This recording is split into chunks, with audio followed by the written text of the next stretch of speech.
Welcome to Navajo County Connection. I'm Dawnafe Whitesinger, County Supervisor for District 5, and it's a pleasure to be here with you today. Today we'll be talking about weather conditions and preparedness and roadways and what is that going to look like in the summer, in the ski season or the winter season. And we hope, of course, that these conversations get to come to fruition because we know how important snow is to our economy. And who doesn't love a snow day, right? So, absolutely. Today I have two great guests with me, Mary Springler. She's been here before with us, and I just want to give her a chance to introduce herself and some of the things that she does for the county. Thank you, Dawnafe. Like you said, my name is Mary Springer. I'm the Emergency Management Director for Navajo County, and this time of year we're really into preparedness and trying to educate the public and citizens on what do you want to do during the winter season to be prepared in case you go somewhere or power outages, that kind of thing. And so we're here today to promote our Ready Navajo County notification system. Great. Well, thank you, Mary. We're glad that you're here today. Thank you. And today we have a new face. We have Eric Oscarsson. He's new to the county, and we're grateful to have him. And I'll give him a chance to kind of introduce, what is it you do for the county, and a little bit of your background, your family, and where you came from, and all those things. Sure. Give the community the scoop. Sounds good. Well, thank you for having me. Again, my name's Eric Oscarsson. I am the new Public Works Director for Navajo County. I come to Navajo County from the Chicagoland area. My background is public works. I've worked in all aspects of public works, from community levels at the municipal level up to now the county level. My background is especially in snow removal and snow and ice removal. We moved to the area, currently live in Sholo, have been in the area for about 12 weeks now, have 5 kids. So it was a big move for us. So I'm excited to be here and excited to take on the new role with Navajo County. Great. Well, we're glad to have you. And I know Eric is already hard at work, meeting several initiatives, but I received an email yesterday morning, I think it was at 3 a.m., talking about snow removal and that people are already out on the roads and getting the community ready. So yesterday was our first snowfall, so it was good to see that, so thank you. Thank you. We'll start with Mary, and Mary, if you can tell us a little bit about the new initiative and how people can get the information with Ready Navajo County. Sure, thank you. Ready Navajo County is a mass notification system. The county is using it in case of emergencies, and we've already had a few. We had a power outage in the Timberland Acres area, and we notified residents that the power was out, and Navajo contacted us. We let them know that it was going to be out all day. So it's a nice tool for us to communicate with the public, letting them know if there are emergencies, because what they want to know is what's going on, how does it affect my family, what do I need to do, is there any instruction, and when is things going to get back to normal. So this Ready Navajo County product, if people would like to go to self-register, they can go to the Navajo County website, www.navajocountyaz.gov, and click on the Ready Navajo County link. And that's how they can go and register for the mass notification system, or they can contact us directly. Katrina Jenkins and I can go ahead and sign up residents. Great, and I know that we'll have that information up on the screen, and we'll have that on our websites, and so if people didn't get that website, you can get that information. But I've certainly, we had a drill in a sense where you sent out the notification on Earthquake Day and Earthquake Preparedness, I think it was. Yes. And so you could kind of see how it works, but we've seen it for other areas. And one of the things that I guess that should be shared, Navajo County is pretty broad, and our land space extends all the way from the White Mountain Apache tribe to the outer edge of the Navajo Nation. And so we have lots of people and probably lots of emergencies.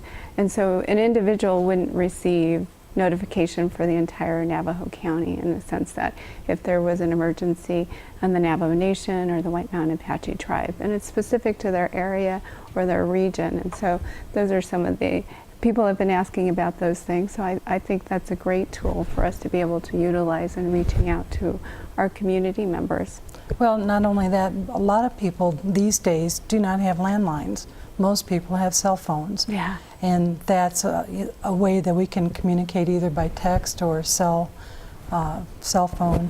And it can be area specific or it could be countywide, depending on what the emergency is. Mm-hmm. Well, thank you.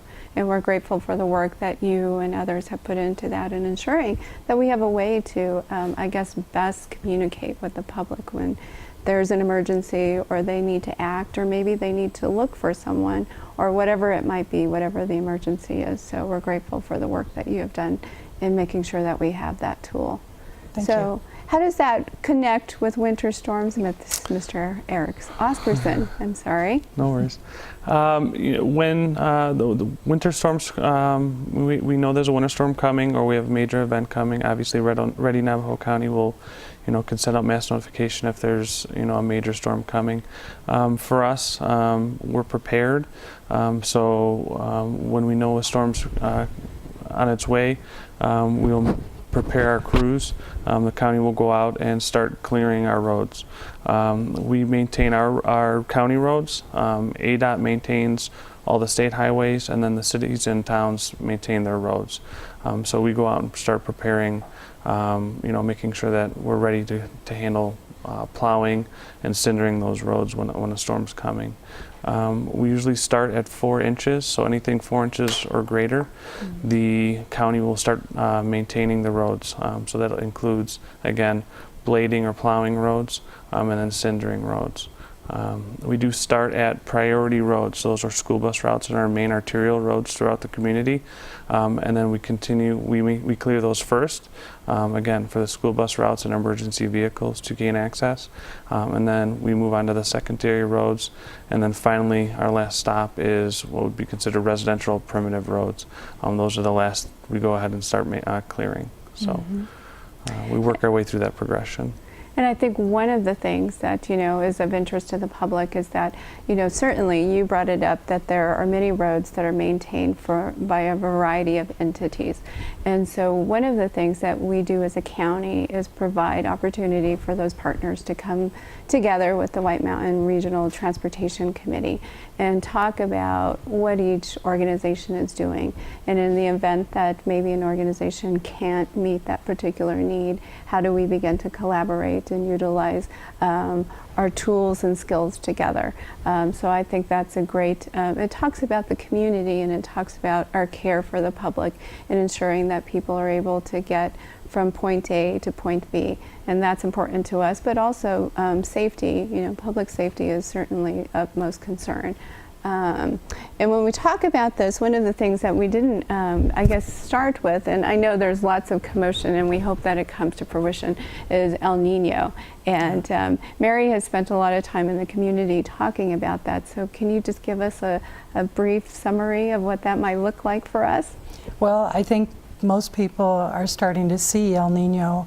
What that really means is it's going to be a wetter winter.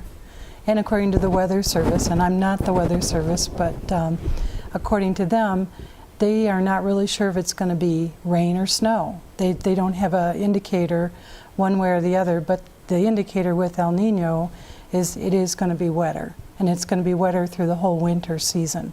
So like you said, hopefully we're going to get lots of snow. I would hope we don't get it all in one weekend like we did back in 2010, but if we have lots of snow up here, that would be great for everybody. I certainly agree. So I hope it doesn't leave us out of the loop. So when we talk about preparing roads, what does that look like? So if someone goes out and starts to, the snow has fallen 4 inches, so what would happen? The county's step is we call in our crews. Our crews are ready. We have our plow trucks and our cinder trucks are ready to go. We have stockpiles of cinder across the county out of our 3 road yards. So our crews go out and they begin to remove snow on the main roads. On our main arterial roads, our school bus routes, we hit up all those roads first. We remove them to make them passable. We then continue to do that on the secondary and tertiary roads. After the storm, or as we move on, we start to do what is called a cleanup. We start pushing back corners, we start pushing back the windrows off the main roadway, and do cleanup of windrows or drifts along driveways. But again, our main focus is to keep the roads open, and then within 48 to 72 hours after a snowstorm, we continue a cleanup. And this goes on 24 hours a day. Crews are available 24 hours a day. So we are continually rotating crews in if we have a long duration storm until we have everything cleaned up and moved off. So what do you think the estimated miles are that you might, I guess, treat in a given day? Normally, in a given storm, it's between 400 to 500 miles of roadway throughout the county that we maintain. So if we have a full-fledged storm and we are going to be clearing all those roads, it's between 400 to 500 miles initially, up to the complete. We maintain over 700 miles of road. But that initial hit will be on that 400 to 500 miles of main roads, and then eventually we do clearing of over 700 miles of roads. So it's a lot of roads, a lot of manpower, and a lot of time. It is. You know, when you think of that, and what is a round trip from here to the valley, that's essentially about 400 miles in a sense. So, you know, that speaks to why I guess I received an email at 3 o'clock in the morning. You know, you got to start pretty early to maintain those roads. Right. In the notes that I was reading, one of the concerns I know are like for residential areas, the snow berms. Do you want to talk a little bit about that? Sure. So the priority for the county is to clear the roads, you know, and the berms and the windrows that we leave will block driveways. And there's concern from residents of how we maintain those. We will come back 48 to 72 hours after the end of the snowstorm and to help alleviate those berms. We do not remove snow from private driveways or private areas, but within our right-of-way, if we leave a berm on a driveway, we will come back within 48 to 72 hours after the end of a snowstorm to help residents remove them. Sometimes they can become quite large at the end of a driveway. So we do try to help the residents after the fact. But again, our priority at first is to clear the roads for the school buses for emergency purposes. And then we will move on to the berm removal after a snowstorm. So say that we know that a storm is coming. What can residential people or community members do in order to help you do your job? From a snowplowing perspective, we would ask for them to remove vehicles from the roadway or the right-of-ways. That not only helps the plowing, but it also helps other drivers. Leaving vehicles in those spots, if you have slippery getting up slopes, it's another obstacle for them to get around, and sometimes vehicles get stuck. So having them remove those vehicles from the right-of-way, pulling them up farther on driveways, will allow the snowplow drivers to make a clear pass of the road and do the best job they can to remove it. A lot of times, if vehicles get stuck or they park on the street or the right-of-way, our plow drivers can't even make it through, so they have to turn around and go back, and so we can't complete our job or we have to come around from the other side if vehicles are parked on the right-of-way or within the roadway. So that's a big thing we ask residents to do, is to make sure if they know there's an incoming storm, to prepare just as much as we would prepare for them to prepare and move their vehicles into an area that won't impede us from completing the snow plowing. Well, we appreciate that, you know, and one, communicating with the public so that they know that they can help us to do our job more effectively, and how they can be prepared. Mary, in talking about the preparedness, this earpiece, just to let you know, keeps falling out. But when we talk about preparedness, what would that look like outside of the road? So we know that a storm might be coming. How could an individual prepare for that? Well, a couple ways. First, Ready Navajo County. If residents and citizens sign up for that, they're assured at getting information if something severe does happen and there is an emergency. So that's really the first thing. Second thing is, I would say they need to make sure they and their families are prepared by having plenty of food in the house, plenty of water, takes a gallon per person per day. Be prepared in that way, so if your power goes out or you have problems in a winter storm, you don't have to get out on the roadways and be in the middle of a bad storm.